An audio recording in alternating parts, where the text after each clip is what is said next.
다윗의 시를 우리가 오늘 이 시간에 함께 읽었습니다. 다윗은 시를 많이 썼습니다. 시편 150편 가운데 거의 한 80편을 다윗이 썼습니다. 다윗은 여러분들 우리가 잘 아는 대로 이스라엘의 훌륭한 왕이고 또 경건한 성도의 모델입니다. 그러나 그의 인생을 사무엘 상하의 내용을 보면 편한 날이 없었습니다. 우리가 이렇게 인생을 평가하는 게 참 좀 조심스럽습니다만은 인생을 능동태로 사느냐 수동태로 사느냐 그렇게 얘기를 할 때 보통 사람들은 능동태로 사는 것을 성공한 인생이라고 괜찮은 삶을 살았노라고 내가 뭔가를 이루고 성취하고 내가 주체가 돼서 살아가는 삶을 성공한 인생이라고 보통들 말합니다만 다윗의 인생은 능동태로 살았나 수동태로 살았나 이렇게 보면 수동태로 산 삶이 그의 전생애를 채웠다고 해도 과언이 아닙니다. 다윗은 우리가 잘 아는 대로 17세 때에 사무엘상 16장에 보면 골리앗과의 전투에 참여하게 됩니다. 의도한 게 아니었죠. 아버지 이새의 심부름을 갔다가 형들 잘 있나 도시락 갖다 주러 갔다가 사울과 이스라엘이 골리앗 장군 앞에서 쩔쩔 매는 겁니다. 다윗이 볼 때는 하나님께서 우리를 인도하시고 하나님께서 언약하신 이스라엘 민족이 저 골리앗 앞에 쩔쩔 매는 모습 보고 다윗이 만군의 여호와의 이름을 가지고 골리앗을 물리침으로 이리약 민족의 구국 영웅으로 다윗이 등장하게 됩니다. 참 멋있었죠. 그런데 그 이후로부터 거기까지가 다윗의 생애는 능동태였습니다. 딱 거기까지만입니다. 그리고 17세 이후부터는 골리앗과의 전투 이후 사울에게 시기의 대상이 되기 시작합니다. 처음에는 사울이 다윗을 총애했지요. 그런데 점점 이스라엘의 인기가 사울을 능가하게 됩니다. 사울이 다윗을 가만히 놔둘 수가 없어서 죽이려고 합니다. 그때부터 다윗은 집에도 못 갑니다. 그때부터 아버지를 평생 나중에 가서나 만났을까? 만나지도 못하고 도망자의 인생을 살게 되죠. 몇 세 때부터 그랬다고요? 17살 때부터. 그리고 도망다니고 나중에 도망자의 생활 한 10여 년 생활을 하고 이스라엘의 왕이 됐는데 왕이 되는 과정이 뭐 순탄했습니까? 이런저런 어려움들을 겪으면서 이스라엘의 왕이 되었는데 왕이라 그러면 자기가 다 능동태잖아요. 왕은 뭐든 마음대로 할 수 있는 게 왕 아닙니까? 왕하면 자기 마음대로 자기 의지를 가지고 할 수 있는 그 만인지상의 최고의 자리에 있는 것이 왕의 자리 아닙니까? 그런데 여러분들 다윗의 생애를 보시면 다윗이 왕이 되었을 때도 마음대로 한 적이 있나요? 다윗은 계속해서 공격을 받고 다윗은 의도하지 않게 밧세바 사건을 일으키게 되죠. 다윗은 경건한 성군이고 이스라엘의 총망받고 이스라엘의 위대한 지도자인데 다윗이 밧세바 사건에서 무너지게 됩니다. 다윗이 얼마나 치사했는지 거기 아시죠? 다윗이 그 우리야 장군을 이렇게 차도살인이라고 그러죠. 남을 시켜서 우리야를 죽인. 다윗은 그 이후로 밧세바 사건 이후로 하나님 앞에 징계의 매를 맞습니다. 그리고 나중에 왕이 되어서도 어떻게 됩니까? 자기 아들 압살롬에게 반역을 당해서 예루살렘을 떠납니다. 그 와중에서 압살롬하고 싸울 때 와중에서도 도망가면서도 요압 장군에게 그렇게 말합니다. 자기의 신복 같은 요압에게, 야, 압살롬하고 싸울 때 네가 결정적으로 압살롬을 죽이려고 할 때 그때 압살롬은 좀 살려줘라. 최소한 이 부탁은 좀 들어줘라 했는데 요압이 자기 대권의 마음을 가지고 있었던지 압살롬을 죽입니다. 다윗은 그 소식을 듣고 그 유명한 그 고백이 나와, 압살롬아 압살롬아, 자기 자식을 잃어요. 그리고 마하나임으로 쫓겨가는데 시므이라고 하는 사울 왕의 그 아주 그 형편없는 시종 하나가 다윗에게 돌을 던집니다. 근데 다윗이 뭐라 그럽니까? 그 돌을 가만히 놔두래요. 던지라고. 돌을 맞는다는 것은 율법에 이거 완전히 뭐 치명적인 범죄를 저질렀을 때 당하는 일인데 그 일을 당합니다. 다윗은 바람잘 날 없는 인생을 살았습니다. 자기가 능동태가 돼서 했던 적이 없고 거의 자기에게 일이 다 주어졌습니다. 여러분, 우리 인생도 가만히 보십시오. 크고 중요한 일들은 다 주어집니다. 우리가 이 땅에 태어나는 거, 저와 여러분들이 대한민국에 태어나는 거 의도하고 태어나신 분 계십니까? 여러분들의 가족을 여러분들이 선택을 하셨습니까?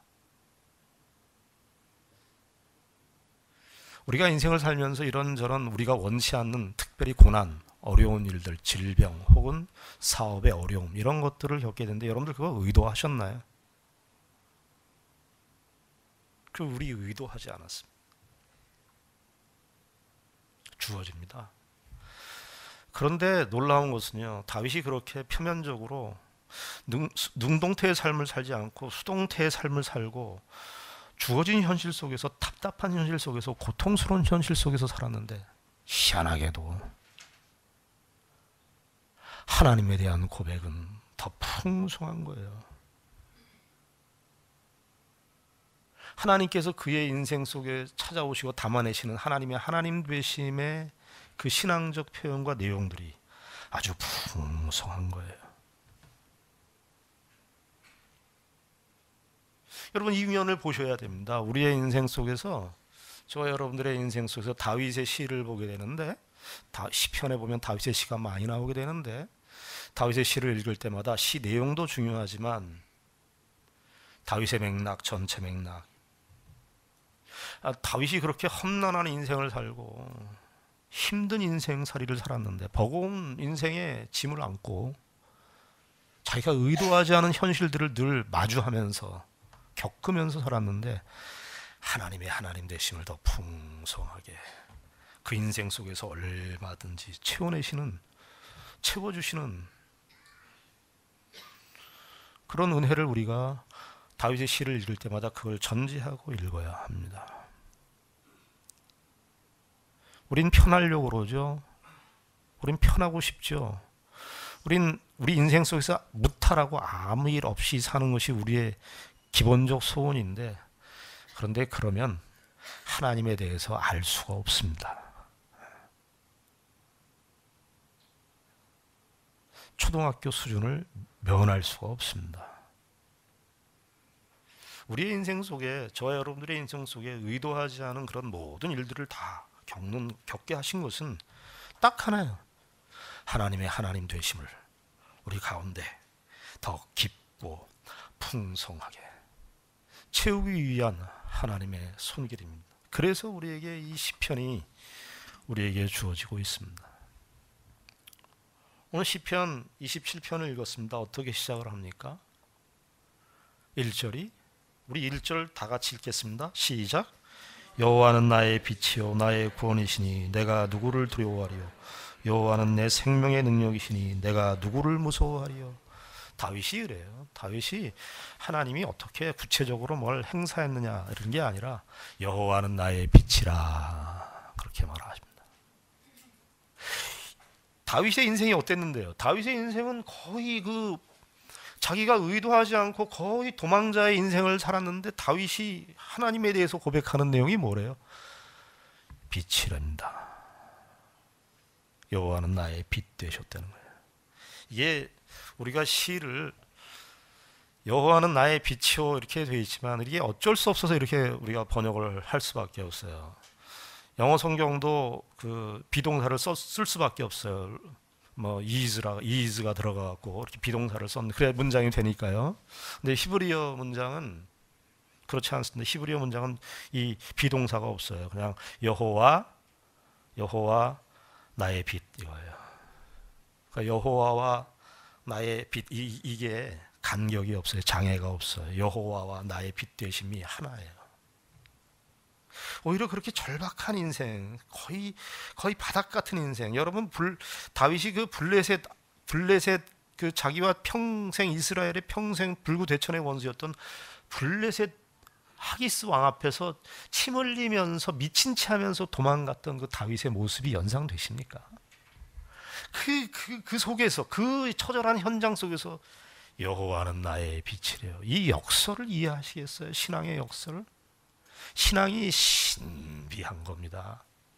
여러분 우리가 살면서 이 세상에서 사는 사람들이 인간 시장이나 이런 걸 보면 뭐 인생에 어렵고 힘든 일들을 겪어서 어떤 성공을 이루고 업적을 이뤘는데 뭐 여러 가지 변수들이 많아서 이런 결과를 가져왔고 그런 내용들을 다 보면은 야 인생이 참 뭐 놀랍고 우리가 박수를 치고 같이 공감을 하면서 눈물도 흘리고 그러지만 신앙 인생의 신비를 감당할 수가 없습니다.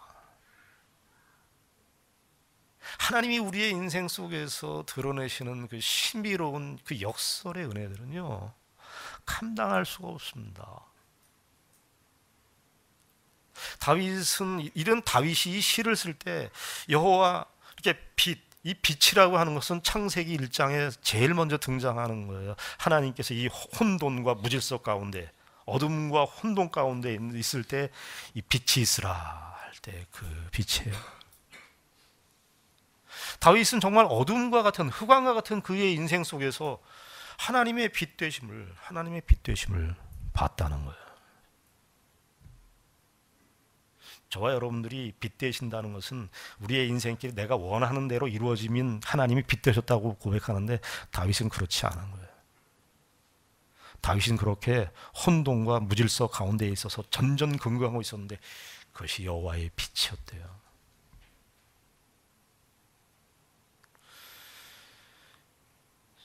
시편 23편에도 보면 우리가 너무나 잘 아는 다윗의 시가 나오는데 여호와는 나의 목자시다 이렇게 되는데 거기도 목자 신인은 없어요. 나의 목자 여호와 나의 목자 여호와와 나의 빛. 나의 빛 우리 한글 성은 나의 빛. 영어도 뭐 이렇게 두 개 이렇게 문장이 떠 있지만 참 이스라엘 사람들이 히브리어를 신적인 언어라고 말하는 것이 이해가 돼요. 히브리어가 참 헬라어보다는 이 히브리어가 굉장히 의미 있어요. 단어가 그 깊이가 있고 울림이 있어요. 특별히 시로 읽을 때는 그 울림이 더 큽니다. 여기 이렇게 나의 빛이라고 되어 있는데 빛이라고 하는 단어 속에 나의라고 하는 자기의 인칭을 거의 같이 이렇게 섞여 있어요. 나라는 인칭이 히브리어는 명사에도 붙어 있고 동사에도 같이 붙어 있어요. 뭔가 하나님의 일하심과 하나님의 행하심과 하나님의 속성과 내 자신이 이렇게 밀접 하나 되는 현실.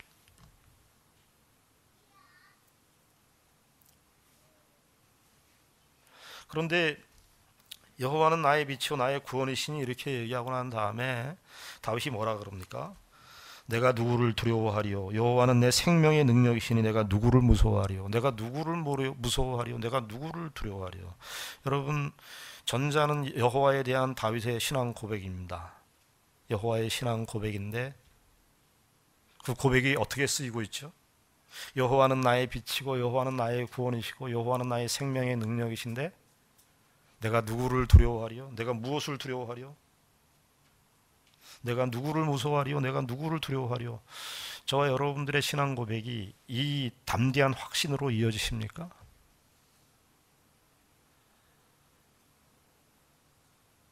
우린 여호와에 대한 신앙 고백이 좋은데 여호와에 대한 신앙 고백은 좋은데 우리의 삶의 이 세상이라고 하는 엄청난 현실 앞에서 이 세상에 마주하는 그 현실의 어려운 현실들 앞에서 내가 무엇을 두려워하고 내가 무엇을 무서워하겠는지 이 고백으로 나아가십니까? 우린 여호와에 대한 신앙 고백은 좋은데 우리의 현실 속에서 내가 누구를 무서워하리요? 이 담대한 확신이,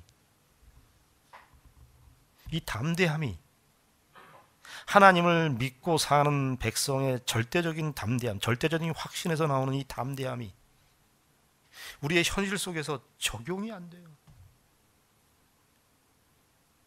우린 금방 약호가 죽어요. 이 세상에 우리가 의도하지 않은 현실들과 환경들을 만나면 우린 금방, 여호와는 나의 빛이신데 내가 누구를 무서워하려고 아니라 나는 너무 무서워요. 여호와는 나 빛 되신 거 맞는데 난 너무 무서워요. 시편 23편을 어떤 분은 이렇게 읽었어요. 여호와는 나의 목자시지만 나는 부족함이 너무 많도다. 이해는 되는데 여호와는 나의 빛이신, 여호와의 나의 구원이신, 여호와가 나의 생명의 능력이신데 누구를 무서워하리요? 거기에까지 안 나가는 거죠. 2절에선 더 나아갑니다. 다윗이 악인들이 내 살을 먹으려고 내게로 왔으나 나의 대적들, 나의 원수들인 그들은 실족하여 넘어졌도다. 그렇게 말합니다. 악인들이 내 살을 먹으려고 내게로 왔으나 나의 대적들, 나의 원수들인 그들은 실족하여 넘어졌다. 다윗이 말이죠, 이 여호와의 빛 되심, 여호와의 구원 되심, 여호와의 생명의 능력 되심을 고백하는데 그냥 막연하게 한 게 아니라 2절에 보면 악인들, 여기 악인들 강조되어 있죠. 악인들, 나의 대적들, 나의 원수들인 그들이 내 살을 먹으려고 왔대요. 나를 먹으려고 왔대요. 마치 그 약육 강식의 정글의 현장 속에서 맹수들이 잡아먹으려고 오는 것처럼 자기를 먹으려고 왔대요. 다윗이 그렇지 않습니까? 다윗은 수많은 전쟁의 위협 속에서 살았습니다. 여기 3절에 보면 더 점층법으로 나가는데 군대가 나를 대적하여 진칠지라도 내 마음이 두렵지 아니하며 전쟁이 일어나 나를 치료할지라도 나는 여전히 태어나리로다. 이 삶의 정황에서 늘 있었어요. 기독교는요, 기독교의 신앙 고백은요, 우리의 아주 치열한 현실 속에서 확인되지 않으면 신앙이 아닙니다. 기독교 신앙은 그저 우리가 성경 공부하면서 하나님 좋아요, 난 말씀이 너무 좋아요, 은혜로웠어요, 그 정도에서 멈추는 게 아닙니다. 기독교 신앙은 우리가 군대가 나를 진친다는 이 세상의 엄청난 현실 앞에서 마주하고 있는 것이 기독교 신앙입니다. 거기서 여호와는 나의 빛이어야 합니다. 불교가 괜찮은 종교이긴 합니다. 또 이걸 잘못 오해해서 우리 목사님이 기독교 목사님인데 불교를 호의롭게 얘기했네, 그렇게 또 하시더라고요. 불교가 괜찮긴 해요. 근데 불교는 반밖에 없어요. 불교가 뭐예요? 도망가자는 거죠. 이 세상과 이 현실이, 사람들이 살아가는 관계가 너무 힘들고 세상살이가 너무 사람들이 욕심부리고 사니까 욕심부리지 말자. 그래서 불교는 뭐죠? 비유라 그러는 거죠, 자꾸. 그래서 이 요즘에 그 서점 같은데, 일반 서점에 가면 다 한 면을 차지하고 있는 흐름이 뭐냐면 비움에 관한 책들입니다. 비유라는 거예요. 도망가라는 거예요. 그래서 너 힘든 현실을 네가 자존심 상하고 너 상처받으니까 혼자 잘 살라는 거예요. 다 그런 맥락에 비유라는 거예요. 기독교는 그렇지 않습니다. 기독교는 여기 다윗이 말하는 것처럼 대적하여 진친 그 현실 속에 놓여 있는 것입니다.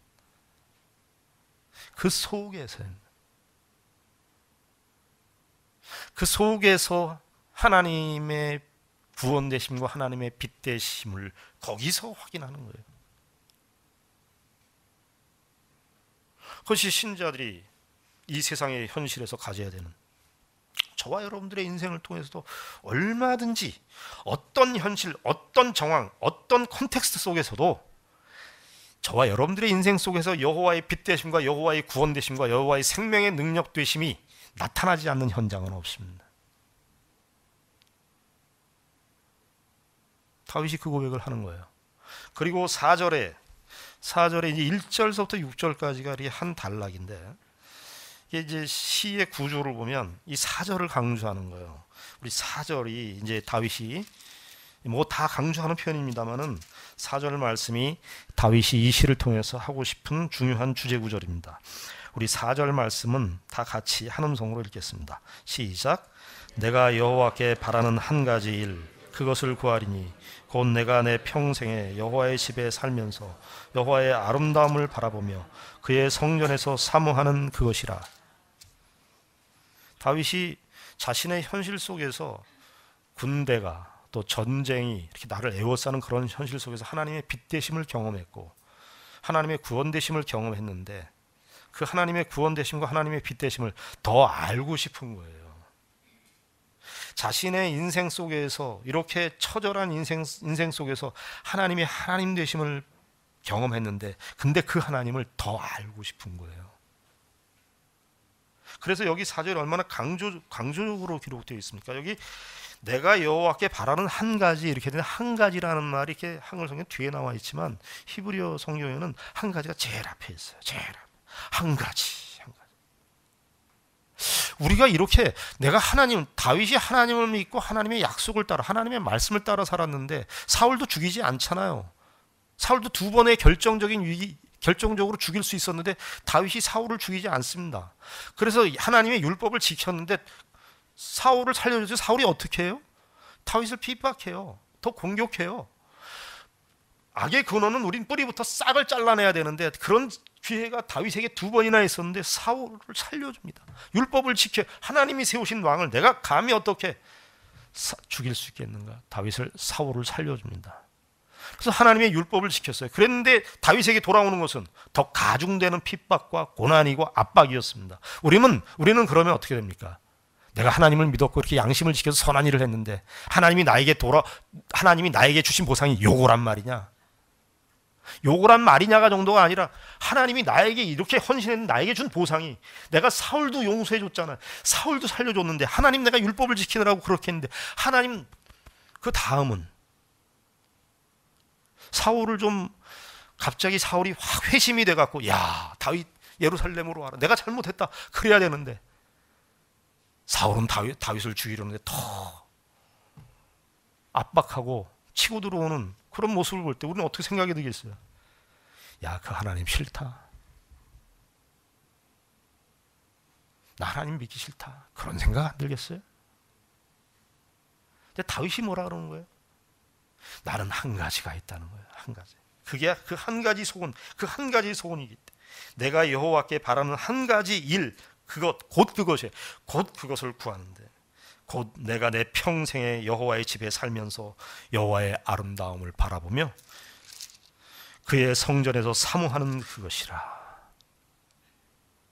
이런 하나님이라면 더 이상 하나님을 알고 싶어 하지 않을 텐데 다윗은 자신의 인생 속에서 다윗이 이 하나님의 어떤 역설적인 신앙, 자신의 인생의 고통스러운 현실 속에서 담아내시고 깨닫게 하시는 그 하나님의 신비로운 뜻들을 발견하고 이 하나님 더 알고 싶다. 근데 이 하나님을 더 알고 싶고 이 하나님의 이 아름다움이라 그러는데 다른 성경에서는 하나님의 은총, 하나님의 속성, 하나님의 관계된 모든 것, 하나님의 선하심을 더 알기를 소원한다는, 앙망한다, 이 강조해. 그것만이 내 소원이라는 거예요. 저와 여러분들 올 한 해, 우리 전평생에 우리 죽전남북의 모든 성도들의 이 소원이, 저는 이 한 가지 소원만 가졌으면 좋겠어요. 여호와를 알아가고 싶은 거예요. 여호와의 아름다움을 앙망하며 그분과 함께 그분을 더 알아가고 그분을 더욱더 가까이 가는. 여러분, 저희 집에 강아지가 있습니다. 강아지, 우리 개척 멤버인데 이 강아지가 점점 특징이 뭐냐면, 우리가 침대에서 잤는데 침대 밑에서 잤었어요. 근데 어느 날 오니까 침대 위로 올라왔어요. 우린 강아지 애완견을 별로 안 좋아해서 밀어내는데 자꾸 올라와요. 어느 날은 자고 있는데 제 옆에 와 있어요. 무슨 생각을 했냐면, 하나님을 믿는 백성들도 점점 하나님 앞에 가까이 가는 것이. 강아지도 자기의 주인을 더 알고 싶고 더 가까이 가고 싶어 하는데, 우리는 하나님의 은혜를 그렇게 받았는데도, 여러분, 우리가 다윗만큼 어려웠겠어요? 저와 여러분들의 인생이? 다윗만큼 절망적이었겠습니까? 다윗과 비견되는 인물이 신약성의 바울 아닙니까? 여러분, 바울만큼 어렵습니까? 바울이 뭐래요? 빌립보서 3장에 이런 말을 하죠. 나는 내가 예전에 예수 믿기 이전에 가졌던 모든 것들을 배설물로 여기고 나에게 한 가지 소원이 있는데, 바울도 그래. 바울의 소원이 뭐냐면 내가 그리스도 은혜 안에서 발견되게 원, 그리스도를 더욱더 가까이 가기 원한다는 거예요. 저와 여러분들의 궁극적 소원, 하나님의 백성들의 궁극적 소원을 이 소원으로 가지지 않으면 우리 다 시험 듭니다. 우리가 이 세상에서 신자들이 살아가는 모든 시험에서 가장 자유로울 수 있는 길, 그것은 하나님을 더욱더 알아가고 싶은 소원이에요. 그것만큼 우리를 자유롭게 해주는 소원이 없습니다. 어떤 집사님이 신앙생활 하는데 사업도 했는데 사업도 잘 안 되고, 자녀들도 키우는데 잘 안 되고, 몸은 아프고, 신앙생활 열심히 했는데 자기에게 돌아오는 보상이 별로 없는 거예요. 그래서 어느 날은 너무나 신앙생활 하는 거에 대해서 화가 나서, 하나님한테 화가 나서 기도를 했습니다. 마지막 기도를 하는데 교회에 와서 새벽 기도를 하는 겁니다. 하나님, 내가 오늘까지만 이제 교회를 나오고 나는 이제 하나님 안 믿으렵니다. 내 소원도 안 들어주시고, 네, 그런데 난 딱 한 번만 부탁하고 가겠습니다. 하나님, 저를 좀 도와주시고, 하나님 제 인생에 여러 가지 문제가 많은데 좀 하나님 좀 도와주십시오. 근데 만약에 오늘 또 안 나타나시면 저는 하나님 안 믿겠습니다. 그러고서 이제 기도를 하고 나오려고 그러는데 하나님이 그날 나타나셨대요. 하나님이 나타나셔서, 야, 내가 너한테 뭘 해주기를 원하냐. 근데 그 집사님이 그렇게 얘기했다는 거야. 처음에 이렇게 자기의 현실적인 그 문제를 얘기하면 좀 속 보이니까 좀 그래도 명분 있는 걸 얘기해야 된다 싶어서, 하나님, 제가 이렇게 신앙생활인데 보니까 자기도 캥기니까, 내가 이렇게 신앙이 이렇게 잘 자라질 않네요. 하나님, 저에게 신앙이 좀 잘할 수 있도록 좀 이렇게 하나님 은혜를 좀 주십시오. 그래, 내가 너 은혜를 줄게. 그리고 또 뭐가 또 있냐 그랬더니, 제가 사실은 물질도 많이 부족하고 재물이 없습니다. 그래, 내 재물도 채워줄게. 또 뭐, 우리 애가 이렇게 말을 안 듣고 그렇게 속을 썩이네요. 그래, 내가 애도 내가 잘 자라도록 해줄게. 그래, 또 뭐가 문제냐? 제가 나라를 위해서 이렇게 기도하는데 나라가 내 마음대로 안 돌아가네요. 하나님이 나라 좀 어떻게 좀 해주세요.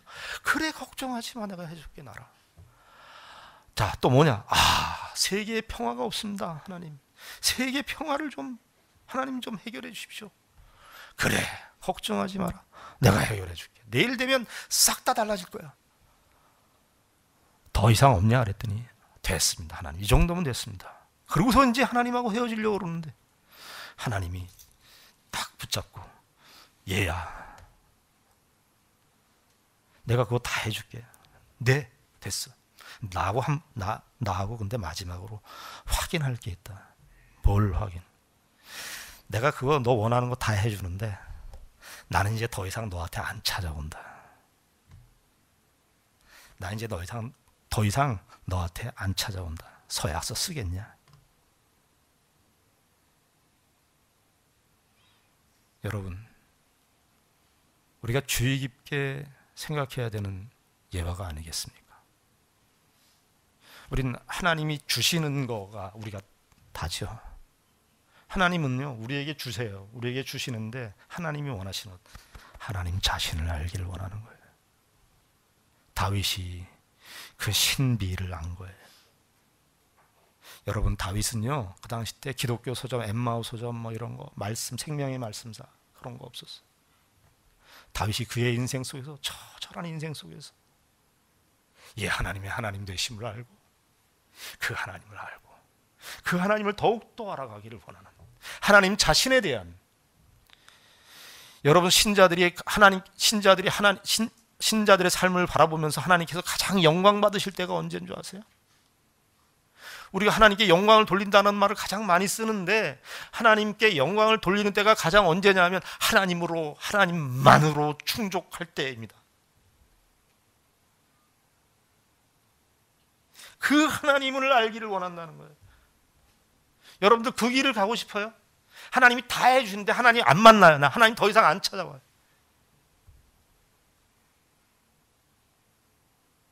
다윗의 이 고백, 내가 인생의 평생에 바라는 것. 근데 여러분 여기 보시면 다윗이 말이죠, 27편에 여호와의 집, 이거 나와요. 여호와의 집 나오고요. 그의 전, 이 4절에 여호와의 집에서 제일 먼저 나오는 게 평생에 여호와의 집에 살고 거기에 성전 나오고요. 5절에 보면 환난 날에 그의 초막 속에 비밀이 지키시고 그의 장막, 은밀한 장막, 6절에 또 장막도 나와요. 근데 여러분 다윗이, 솔로몬 성전은 다윗이 있을 때 지은 게 아닙니다. 여러분 다윗이 지금 여호와의 집, 장막, 성전, 초막 이 표현을 다양하게 썼어요. 다윗이 지금 이게 어떤 여호와의 집에 가서 내가 우리 식으로 얘기하면 교회에 와서 하나님의 말씀을 이렇게 기도하고 이러면 그 하나님을 더 많이 알아간다, 그런 맥락에서 지금 하는 게 아닙니다. 그러면 다윗을 오해하는 것입니다. 다윗이 지금 여호와의 집, 여호와의 장막, 여호와의 초막 이런 것은 하나님의 전적인 임재를 그가 경험하고 있는 공간을 말하는 거예요. 그런데요, 다윗이 이 표현을 쓰는 것은 자기가 살고 있는 모든 고통스러운 삶의 현실, 현장, 그 모든 것들이 하나님의 집이라 하는 거였어요. 하나님의 집.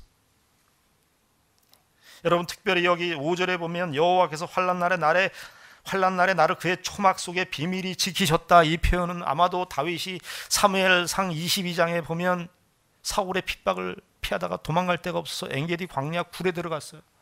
굴에 들어가서 사울의 그 굴에 들어가 엔게디 광야에 있다는 소식을 알고 사울과 대적의 원수들이 다윗을 공격하러 갔어요.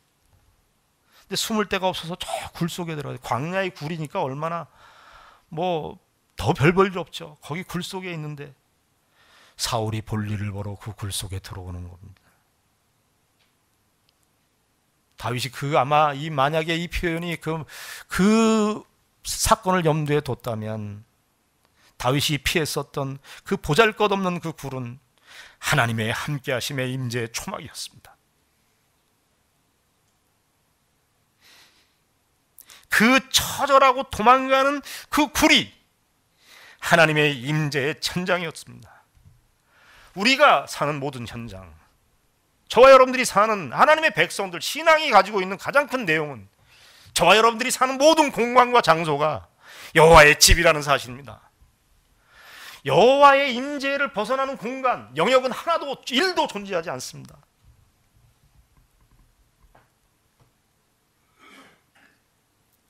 우리가 인생을 살면서 어떤 것들은 해석이 불가능한 일들을 만납니다. 마치 이것과 비슷할 거예요. 우리가 어느 집에 초대를 받아서 갔습니다.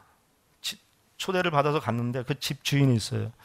그런데 식탁에 무슨 꽃병이 있는 거예요. 근데 꽃병이 이게 뭐 별로 좋아 보이지 않는 꽃병인 거예요. 그런데 손님의 입장에서는 그 꽃병을 모르죠. 그 꽃병을 어떻게 알겠어요. 그런데 누구는 알아요. 집주인은 아는 거예요. 근데 이제 물어보죠, 손님. 이거 꽃병이 이렇게 별로 이렇게 좋은 것 같지 않은데요. 이렇게 물어보면 집주인이 뭐라 그래요. 아, 이 꽃병은 사실은 내가 예전에 남편을 잃은 거예요. 남편과 함께 있을 때 우리가 여행을 다닐 때 가졌던 그 꽃병입니다. 그래서 저는 이 꽃병을 버릴 수가 없습니다. 그러면 우리가 아는 거예요. 손님의 입장에서. 우리의 인생도 저와 여러분들의 모든 생애가 여호와의 집에 우리가 살고 있다면 우리가 지금 다 알지 못하고 해석할 수 없는 일들이지만 참된 주인을 만나는 날 하나님께서 우리의 인생을 섭리하셨음을, 역사하셨음을, 함께 하셨음을, 그때 이렇게 하나님께서 역사하셨음을 우리에게 알려주실 것입니다. 다윗은 그의 인생 속에서, 생애 속에서 그 사실을 확인한 것이죠. 저와 여러분들의 생애 속에서 올 한 해도 뭐 2020년도라고 해서 새로운 날이 아닐 겁니다. 뭐 2020년도 뭐 태양이 2개 뜬다든가 3개 뜬다든가 그런 거 없어요. 그러나 하나님께서 저와 여러분들의 생애 속에서 얼마든지 다윗이 고백했던 그 고백을 우리에게도 동일하게 고백하실 수 있는 그 하나님의 하나님 되심으로 저와 여러분들의 인생을 맡기고 그 하나님을 알아가는 일에 힘쓰는 저와 여러분들의 복된 생애가 되기를 바랍니다. 기도하겠습니다. 하나님 아버지 은혜를 감사합니다. 우리가 하나님의 임재하심 속에서 사는 사람들입니다. 신자들입니다. 다윗이 그 하나님의 하나님 되심의 그 놀라운 고백들을 우리가 하게 된 것을 보면서 신앙 인생의 그 신비를 경탄해하지 않을 수가 없습니다. 아버지 하나님, 우리도 우리의 인생을 살아가는 날 동안 이 하나님을 더욱더 알기를 소원합니다. 하나님을 아는 소원으로 우리의 소원을 삼게 하여 주시고 나의 인생의 나날들과 시간들이 지날수록 하나님을 알아가는 일에 더욱더 깊이가 있을 수 있도록 주님 은혜 위에 은혜를 더하여 주시고 우리 주전남북의 모든 성도들 위해 하나님을 알아가는 지식의 세계가 더욱더 넓어지는 올 한 해가 될 수 있도록 주님 인도하여 주시옵소서.